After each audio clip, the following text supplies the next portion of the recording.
My name is Spencer Walsh, and on today's News Flash, we are starting off today by talking about opioids. New York has sued the Sackler family members and drug distributors, and it's not going to be fun for them. We're taking a look at all the details in that unfolding case.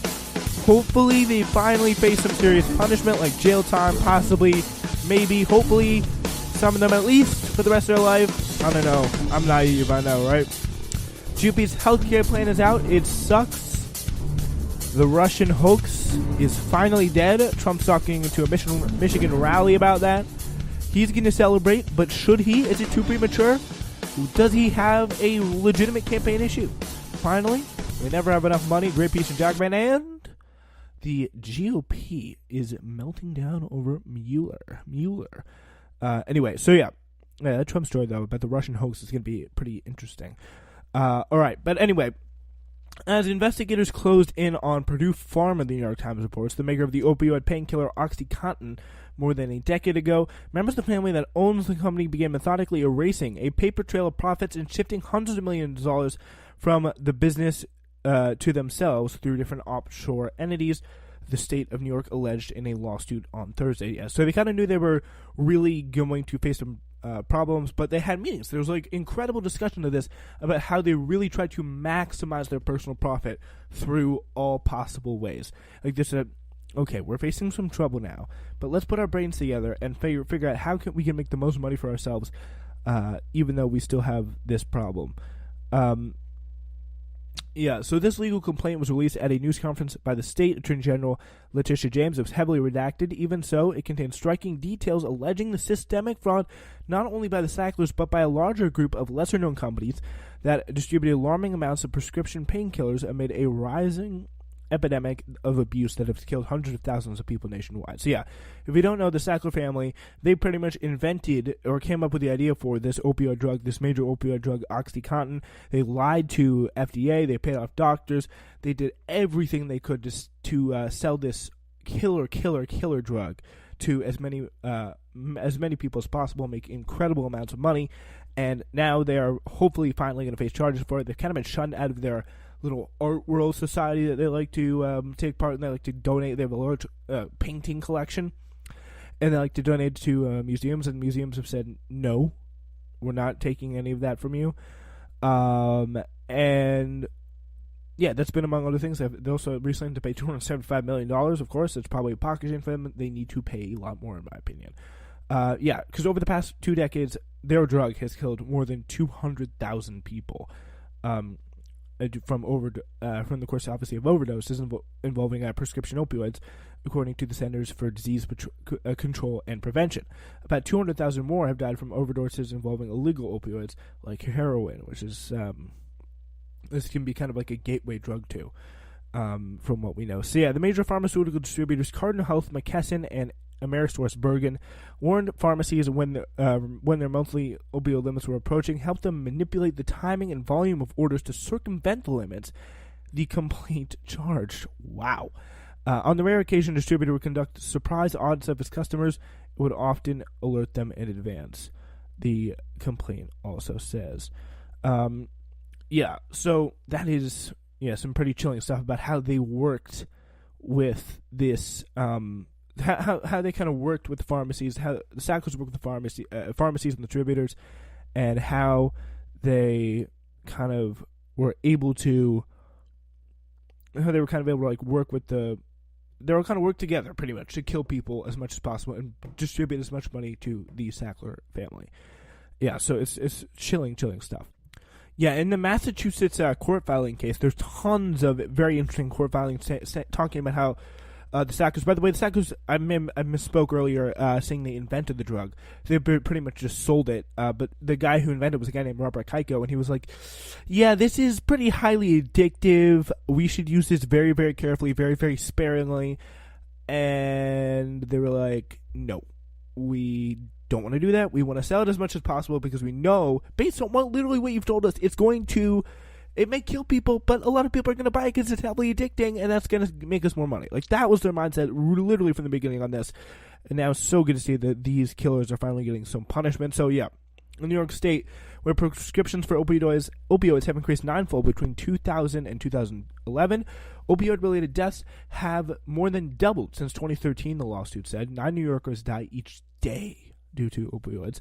The suit filed in New York State Supreme Court in Suffolk County names 8 Sacklers: Richard, Jonathan, Mortimer, Kathy, David, Beverly, and Teresa Sackler, as well as Eileen Sackler Lefcourt. It seeks to claw back funds that it alleges were transferred from Purdue Pharma to a private or offshore accounts held by family members in an effort to shield their assets from litigation, to order the Sacklers to return any transferred assets, and to restrain them from disposing of property. Yeah, so they got to keep that stuff. What I really think they need to do is, what the fitting punishment for me would be for them to make them pretty much like to get rid of all their money, first of all, and second of all, put them in jail for the rest of their lives. Anyone who had major role in this, anyone who was named in these court filings, I think it's safe to say, Richard, Jonathan, Mortimer, Kath, David, Beverly, Teresa, and Eileen Sackler Lefcourt, like, they're all safe to go to pretty much have their assets confiscated and literally go to prison for the rest of their lives. It's that simple. So, yeah, a spokesman for the Sackler family called it the allegations a misguided attempt to place blame where it does not belong for a complex public health crisis.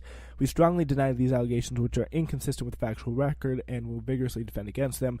A spokesman for Purdue Pharma, on the other hand, said the company and its former directors vigorously deny the charges set forth in the complaint and will defend themselves against misleading allegations. The Sacklers are, as I'm sure you could imagine, one of the richest families in the United States, and again, they're known for their generous philanthropy in the arts, whatever.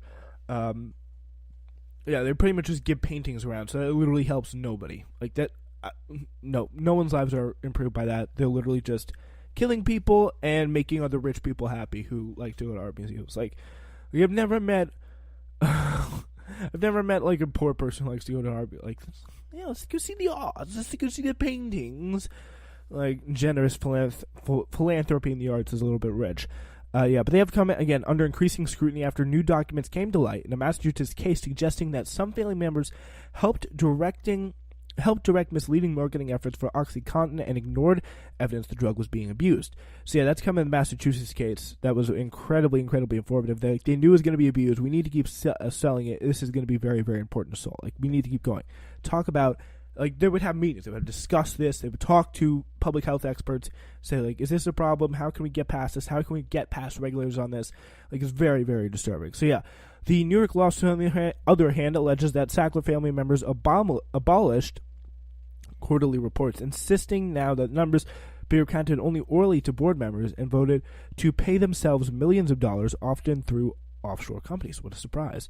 Yeah, they knew they had to get in what the getting was good because it wasn't going to last for long. People were going to be able to begin to catch on to this. But, yeah, it further charges that in 2007, while Purdue was being investigated by federal prosecutors, the family created a new company to sell opioids called Rhodes, which a former Purdue official said was specifically set up as a landing pad for the Sacklers because of the crisis surrounded by OxyContin, according to the lawsuits. Yeah, they just want to keep going. They want to keep going.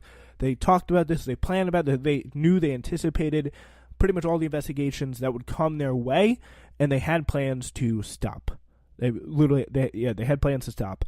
So, yeah, it'd be interesting to get some of those new, get an idea of some of those new documents there. But, yeah, so to get some of the kind of quotes from these bombshell Massachusetts court documents. So, apparently, what happens says these court filings from the Massachusetts case assert that the Sackler family members were aware that Purdue Pharma repeatedly failed to alert authorities to scores of reports the company had received that OxyContin was being abused and sold on the street. The company also used pharmacy discount cards to increase OxyContin sales, and Richard Sackler served as Purdue Pharma's president from 1999 to 2003, led a company strategy of blaming abuse of the drug on the addicts, the suit claimed. In 1995, when the FDA approved OxyContin and allowed Purdue Pharma to claim the opioid's long-acting formulation was believed to reduce its appeal to drug abusers compared to traditional painkillers such as Percocet and Vicodin. So, yeah, this is the big thing. It allowed believed to reduce its appeal to drug abusers compared with traditional painkillers. So it was apparently less addictive. That's what they're saying. It was believed to be less addictive than Percocet and Vicodin, which are the traditional painkillers.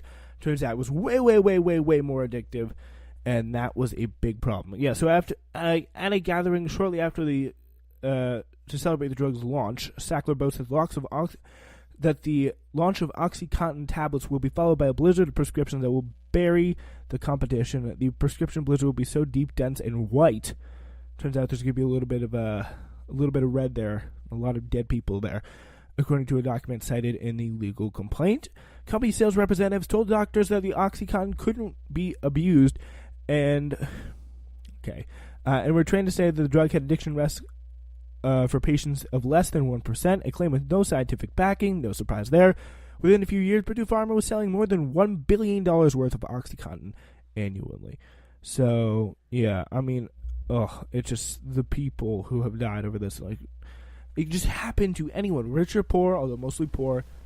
Like, it's incredible.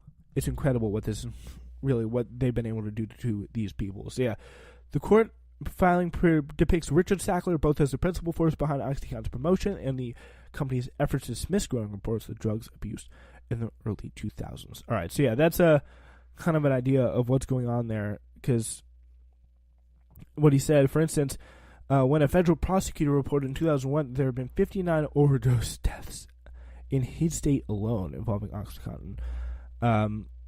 Sackler's reaction, that's not too bad. Could have been far worse. Literally. That's not too bad. 59 people dead because of my drug. Like, any other band, like, that should get it knocked off the market if it was like any other drug.